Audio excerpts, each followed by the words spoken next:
Hello मेरे प्यारे प्यारे बच्चों। तो आज की वीडियो में हम करने वाले हैं क्लास 12 की केमिस्ट्री। आप स्टार्ट कर रहे हो, बहुत सारे बच्चों के कमेंट्स आ रहे हैं कि हमने क्लास 11 की केमिस्ट्री में कुछ नहीं पढ़ा और हम अगर क्लास 12 की केमिस्ट्री शुरू करना चाह रहे हैं, मेनली बात करें ऑर्गेनिक, तो कुछ भी समझ में नहीं आ रहा है।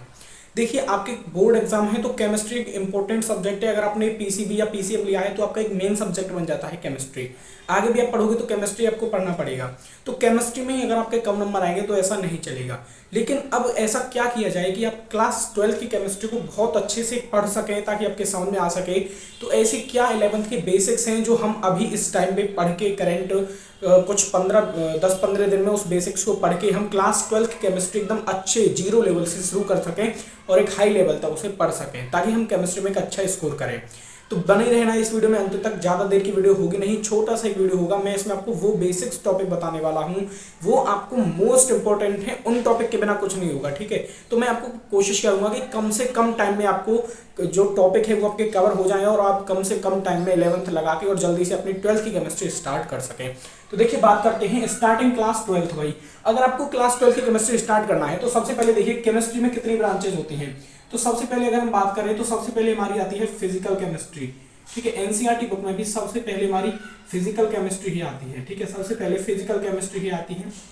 उसके बाद दी हुई होती है इनऑर्गेनिक केमिस्ट्री, ठीक है। उसके बाद आती है इनऑर्गेनिक केमिस्ट्री, इनऑर्गेनिक केमिस्ट्री, ठीक है। और जो लास्ट आपकी होती है वो होती है भाई ऑर्गेनिक केमिस्ट्री, जिसमें 99% बच्चों को डर लगता है, ठीक है। ऑर्गेनिक केमिस्ट्री को भाई ऐसा समझते हैं कि ऑर्गेनिक केमिस्ट्री तो एक ऐसा कुछ, मान लो क्या आ गया कि अब हमें खा ही जाएगा, ठीक है। कुछ बच्चे ऐसे डरते हैं ऑर्गेनिक केमिस्ट्री से, लेकिन ऐसा कुछ होते नहीं है। अगर आप किसी भी चीज को मन से लगा के फोकस कंसंट्रेटेड होकर पढ़ते हो तो वो इजी लगता है। देखिए, अगर बात करूं मैं आपसे फिजिकल केमिस्ट्री की, तो क्लास 12th की बात कर रहा हूं। सबसे पहले देखिए, क्लास 12th में फिजिकल केमिस्ट्री में एक चैप्टर है आपका केमिकल काइनेटिक्स के नाम से। केमिकल काइनेटिक्स के नाम से एक चैप्टर है। एक चैप्टर है आपका सॉलिड स्टेट के नाम से, एक चैप्टर है आपका सॉलिड स्टेट के नाम से। एक चैप्टर है आपका सरफेस केमिस्ट्री के नाम से, भाई सरफेस केमिस्ट्री के नाम से, ठीक है। ये 3 चैप्टर हैं। अगर मैं बात करूं ये क्लास 12th के तीनों चैप्टर, ये क्लास 12th के तीनों चैप्टर जो है भाई इंडिपेंडेंट हैं, ठीक है। इंडिपेंडेंट चैप्टर हैं ये, ठीक है। ये आपके इंडिपेंडेंट चैप्टर हैं। क्यों? क्योंकि इन चैप्टर्स को पढ़ने के लिए आपको 11th की में से कोई भी चीज पढ़ने की जरूरत नहीं है। Chemical kinetics, solid state, surface chemistry आपने 11th में कुछ नहीं पढ़ा तो भी आप इन चैप्टर को पढ़ सकते हो, अच्छा स्कोर कर सकते हो। क्योंकि इस चैप्टर में ऐसा कुछ रिलेटेड है ही नहीं जो आपको 11th में पढ़ना पड़े, ठीक है। इस चैप्टर में ऐसा, तो आप बिंदास एकदम से इन तीनों चैप्टर्स को पढ़ना शुरू कर दीजिए। अब मैं उन चैप्टर्स की बात करता हूं जिनमें आपको कुछ 11th के टॉपिक्स लगेंगे, उनको समझना जरूरी होगा। तो सबसे पहले एक टॉपिक चैप्टर है आपका इलेक्ट्रोकेमिस्ट्री के नाम से, ठीक है। इलेक्ट्रोकेमिस्ट्री का टॉपिक है क्लास 12th फिजिकल केमिस्ट्री का। दूसरा जो आपका है वो है सॉल्यूशन, ठीक है। दूसरा जो आपका है सॉल्यूशन। तो यही दो मेनली चैप्टर हैं जिसमें आपको थोड़ा 11th का बेसिक्स लगेगा। तो देखो, बस 2 चैप्टर में आपको बेसिक्स लगने वाला है, इसमें भी आपको ज्यादा कुछ नहीं पढ़ना। अब देखिए, इलेक्ट्रोकेमिस्ट्री पढ़ने के लिए आप बस 11th से रेडॉक्स रिएक्शन कर लो, ठीक है। आप बस 11th से रेडॉक्स रिएक्शंस कर लो, ठीक है।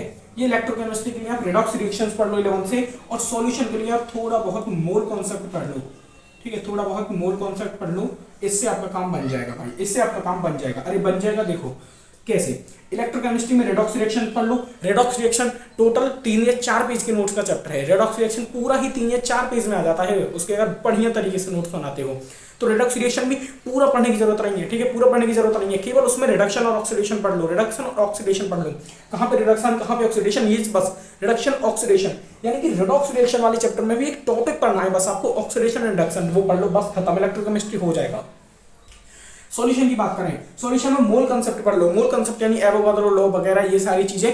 बस इसमें अगर चाहो तो कंसंट्रेशन टर्म ना पढ़ो, ठीक है। कंसंट्रेशन टर्म को छोड़ दो, ये मैं बोल रहा हूं भाई, छोड़ दो। मत पढ़ो कंसंट्रेशन टर्म को मोल कॉन्सेप्ट में, क्योंकि यही कंसंट्रेशन टर्म बच्चों, यही कंसंट्रेशन टर्म हम सॉल्यूशन में दोबारा से डिस्कस करेंगे, यही कंसंट्रेशन टर्म हम सॉल्यूशन में दोबारा से डिस्कस करेंगे। इसीलिए जरूरी नहीं है कि आप कंसंट्रेशन पढ़ो, कंसंट्रेशन को छोड़ के मोल कॉन्सेप्ट में जो कुछ आता है वो पढ़ लो और एक रिडॉक्स रिएक्शन पढ़ लो, बस फिजिकल केमिस्ट्री पूरी। यानी कि 2 11th के ऐसे टॉपिक्स हैं जो आपको फिजिकल केमिस्ट्री में जरूरत पड़ेगा, एक रिडॉक्स रिएक्शन का पड़ेगा, एक मोल कॉन्सेप्ट का पड़ेगा, ठीक है, एक मोल कॉन्सेप्ट का। और अगर आप पढ़ना चाहते हो तो यार प्लीज ये उन बच्चों के लिए जो सच में पढ़ना चाहते हैं, एक केमिकल इक्विलिब्रियम पढ़ लेना, केमिकल इक्विलिब्रियम। अब बोलोगे सर अभी तो आप 2 टॉपिक बता रहे थे और अभी आपने 3 टॉपिक कर दिए, 3 क्या, ये पूरा चैप्टर बता दिया भाई केमिकल इक्विलिब्रियम, जिससे हाफ बच्चों को डर लगता है। देखो जरूरी नहीं है कि आप केमिकल इक्विलिब्रियम ना पढ़े तो आपको 11th की केमिस्ट्री नहीं, 11th की केमिस्ट्री समझ रहा है, ये 2 टॉपिक्स पढ़ लो आपका हो जाएगा। लेकिन आप सच में पढ़ना चाहते हैं, मतलब कि एक भी आप थोड़ी भी रिस्क नहीं लेना चाहते, तो आप केमिकल इक्विलिब्रियम भी पढ़ के चलिए। केमिकल इक्विलिब्रियम पढ़ने को मैं ज़्यादा से ज़्यादा मानता हूँ 5 से 6 लेक्चर का चैप्टर है, 5 से 6 लेक्चर का चैप्टर है। अगर 1 लेक्चर दोगे तो 3 दिन में चैप्टर कवर हो जाएगा, ठीक है, ये 2 दिन में कवर हो जाएगा, ये आपका 2 दिन में कवर हो जाएगा, यानी 2 2 7, यानी 7 दिन में पूरी 11th की फिजिकल केमिस्ट्री के जो भी टॉपिक्स चाहिए वो आप 7 दिन में पढ़ सकते हो। उसके बाद देन 12th की केमिस्ट्री शुरू कर दो। इनऑर्गेनिक केमिस्ट्री की बात करें भाई, इनऑर्गेनिक केमिस्ट्री की बात करें तो देखो इनऑर्गेनिक केमिस्ट्री में आपको पूरा 11th का एक चैप्टर पढ़ना पड़ेगा। कौन सा वाला? केमिकल बॉन्डिंग वाला, केमिकल बॉन्डिंग वाला चैप्टर आपको पूरा पढ़ना पड़ेगा भाई। पता है क्यों? क्योंकि केमिकल बॉन्डिंग वो इनऑर्गेनिक की जान है, chemical bonding soul of inorganic है, सोल ऑफ इनऑर्गेनिक, इनऑर्गेनिक की आत्मा है केमिकल बॉन्डिंग। क्योंकि इसी में आप पढ़ लोगे हाइब्रिडाइजेशन पढ़ लोगे, कोवेलेंट बॉन्ड पढ़ लोगे, आयनिक बॉन्ड पढ़ लोगे, तो सारे बेसिक आप इस एक चैप्टर में पढ़ लोगे। और इसको मैं मानता हूं पढ़ने में आपको 5 से 6 दिन लग जाएंगे, अगर अच्छे तरीके से पढ़ोगे, अच्छे तरीके से पढ़ोगे। पढ़ने को तो एक दिन में भी पढ़ा जा सकता है भाई, एक दिन में भी यूट्यूब पे 7-7 8-8 घंटे के आंसर पढ़े हुए हैं, ठीक है, 5-5 6-6 घंटे के जाता है, 4 घंटे में यूट्यूब पे पढ़ाया हुआ है पूरा, 4 घंटे में किसी भी चैनल पे जाके देख लेना, 4 घंटे पूरा पढ़ाया हुआ है। लेकिन अच्छे से पढ़िए, ज्यादा मत पढ़िए, डेली ज्यादा मत पढ़ा, इस हैबिट को छोड़ दीजिए, डेली कम पढ़िए पर उसको अच्छे से पढ़िए, ठीक है। तो इनऑर्गेनिक केमिस्ट्री में आप केमिकल बॉन्डिंग कर लेते हो तो आपकी 12th की इनऑर्गेनिक केमिस्ट्री पूरी हो जाएगी, ऑल 12th, ठीक है, ऑल 12th कंप्लीट हो जाएगी। आप बस एक केमिकल बॉन्डिंग नाम का चैप्टर पढ़ लो। अब भाई देखो ऑर्गेनिक की बात करूं, यहाँ पे आपको कोई भी कुछ भी कंसेशन नहीं मिलेगा आपको। देखिए 11th की जो ऑर्गेनिक है बच्चों, 11th की जो ऑर्गेनिक है उसमें से आपको देखिए हाइड्रोकार्बन्स पढ़ना पड़ेगा, आपको आइसोमेरिज्म पढ़ना पड़ेगा, ठीक है, आपको आइसोमेरिज्म पढ़ना पड़ेगा, पूरी जीओसी पढ़नी पड़ेगी, आपको आईयूपीएसी नेमिंग पढ़ना पड़ेगा, ठीक है। यानी मैं बात करूं आपको 11th की ऑल ऑर्गेनिक पढ़ना पड़ेगा। भाई ये कैसा है, तो भाई ये कैसा है, all inorganic chemistry, all inorganic chemistry. भाई देखो अब मैं आपको एक रियल बात बता देता हूं, मैंने आपको जो करना था मैंने वो बता दिया। 11th में इनऑर्गेनिक में कोई ज्यादा कुछ नहीं है, बस एक केमिकल बॉन्डिंग पढ़ लो, आपका 12th का इनऑर्गेनिक समझ में आएगा, अच्छे से आएगा, नंबर भी अच्छे आएंगे आपके। फिजिकल में आप रिडॉक्स रिएक्शन पढ़ लो, ठीक है, और एक मोल कंसेप्ट पढ़ लो, रिडॉक्स रिएक्शन, मोल कंसेप्ट, और हो सके तो केमिकल इक्विलिब्रियम पढ़ लेना, ठीक है। तो कुल आपकी मतलब कि 7 से 8 दिन में आपकी 11th की जो फिजिकल केमिस्ट्री के टॉपिक्स हैं वो हो जाएंगी, ठीक है। 5 से 6 दिन में आपका इनऑर्गेनिक हो जाएगा, यानी कि 15 दिन में मान के चलिए फिजिकल और फिजिकल केमिस्ट्री और इनऑर्गेनिक 11th की 15 दिन में कंप्लीट। और मान के चलिए भाई 15 दिन लग जाएंगे आपको ऑर्गेनिक करने में, 15 दिन लग जाएंगे ऑर्गेनिक करने में, यानी कि पूरा 1 महीना आपको पढ़ना पड़ेगा। अब ऐसा तो है नहीं कि आप 1 महीने भाई 12th की केमिस्ट्री पढ़ो ही ना 11th की केमिस्ट्री लागू रहो, बिल्कुल नहीं। जैसे ही आपकी फिजिकल केमिस्ट्री, जैसे ही आपकी फिजिकल केमिस्ट्री के ये 2 टॉपिक्स पढ़ लेते हो, 2 टॉपिक्स यानी 2-3 दिन में पढ़ लोगे, तुरंत फिजिकल केमिस्ट्री स्टार्ट कर दो। और भाई मैंने क्या बोला, chemical kinetics, solid state, surface chemistry बिल्कुल इंडिपेंडेंट चैप्टर है भाई, कोई जरूरत नहीं है 11th का कुछ पढ़ोगे तो इन चैप्टर को अभी से शुरू कर दीजिए। Chemical kinetics, solid state, surface chemistry, तीनों चैप्टर को पढ़ डालिए, ठीक है। इन तीनों के साथ साथ रिडॉक्स रिएक्शन और मोल कंसेप्ट पढ़ते रहिए, तीनों के साथ साथ मोल कंसेप्ट और रिडॉक्स रिएक्शन। जैसे ये 3 चैप्टर आपके कंप्लीट करोगे तो इन्हीं के साथ ये भी आपका कंप्लीट हो जाएगा पढ़ते पढ़ते। और जैसे आपका सरफेस केमिस्ट्री खत्म हो तुरंत इलेक्ट्रोकेमिस्ट्री शुरू कर दीजिए, सॉल्यूशन शुरू कर दीजिए, ठीक है। इस तरीके से आपकी फिजिकल केमिस्ट्री खत्म, यानी कि 1 महीने में, 1 महीना भी नहीं लगेगा, ठीक है, पूरी फिजिकल केमिस्ट्री आप खत्म कर लोगे 1 महीने के अंदर, 12th की प्लस 11th की।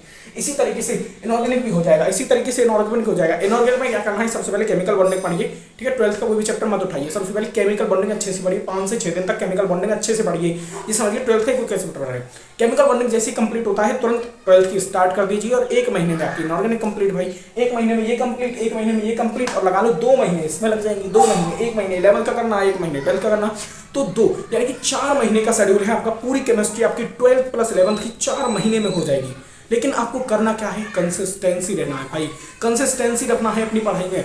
यार आप क्या करोगे, मोटिवेशन ले लोगे, कुछ नहीं होगा, मोटिवेशन से कुछ नहीं होता। मोटिवेशन से केवल स्पीड बूस्टअप मिलता है आपको, ठीक है। खाट में पड़े हुए हैं, उठ, क्या कर रहा है, ये वो, तो ये मोटिवेशन क्या है, बस आपको थोड़ी सी स्पीड बूस्ट करेगा आपकी। सो रहे हो, फोन में मोटिवेशन चला लिया, भाई क्यों सो रहा है भाई, खुद खड़ा हो, क्या करना है, तो ये साइड क्या होगा, आपको बस एक करंट मिलेगा, थोड़ा सा जस्ट इंस्टेंटेनियस स्पीड मिलेगी, इंस्टेंटेनियस आपको करंट मिलेगा। और आप 5 मिनट के बाद फिर वही रील स्क्रॉल हो रही है भाई, ऐसे करने लग जाओगे, तो ऐसे नहीं चलेगा भाई। पढ़ने वाले बच्चे इसको 3 महीने भी कर देंगे, पढ़ने वाले बच्चे इसको 3 से हो सकता है 4 महीने तक तो सभी कर देंगे। एक एवरेज स्टूडेंट भी इसको 4 महीने तक कंप्लीट कर देगा।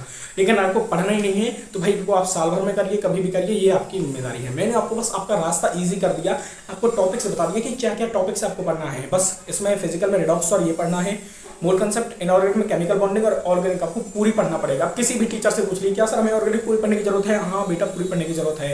अगर आप ऑर्गेनिक पूरी नहीं पढ़ रहे हो तो आप कहीं ना कहीं ऑर्गेनिक में रिस्क ले रहे हो, ठीक है। आपसे क्वेश्चन ऑर्गेनिक का नहीं बनेगा, ठीक है, क्योंकि ऑर्गेनिक जो 12th की है उसमें कोई भी जीओसी नहीं है, उसमें डायरेक्ट चैप्टर्स हैं, हेलोकिन्स एंड हेलोइंस, एल्कोहल फिनॉल ईथर, ठीक है, ये सारे उसमें चैप्टर्स हैं केवल, जीओसी वगैरह कुछ है ही नहीं। कहाँ कैसे रिएक्शन मैकेनिज्म होगा, क्या होगा, ये सारी 11th से जानोगे भाई तुम, ठीक है। तो बस इस वीडियो में बस इतना ही। वीडियो अच्छी लगी हो तो प्लीज वीडियो को एक लाइक कर देना, और चैनल पर नए हैं तो इसी वीडियो के लिए चैनल को सब्सक्राइब कर लेना। मिलते हैं अपनी नेक्स्ट वीडियो में।